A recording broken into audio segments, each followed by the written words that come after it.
abandi bose bakoze jenoside yakorewe abatutsi. Mudafatanya n'abandi ngo urwane n'abo bantu bita inkotanyi ni bantu cyise ko Kazimiri hari wabise imihirimbiri burone hatabona uko abika. Yari umunyamakuru w'impano akanagira ijwi ryakundwaga na bose, akamenya kandi gutanga icyo ashaka yuko abantu bumva, ku buryo iyo umuhati yashyize mu rwango awushyira mu kurwanya ikibi nta kabuza hari benshi bari kurokoka kubwe.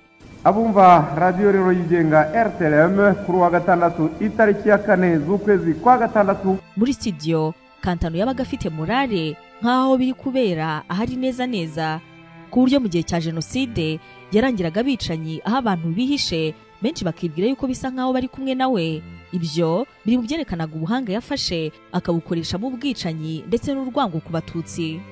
Harimo no barasakirana kugeza n'ubu rero bakaba barimo bakirasana. Habimana Kantano uyu munyamakuru igihe yari yaravukiye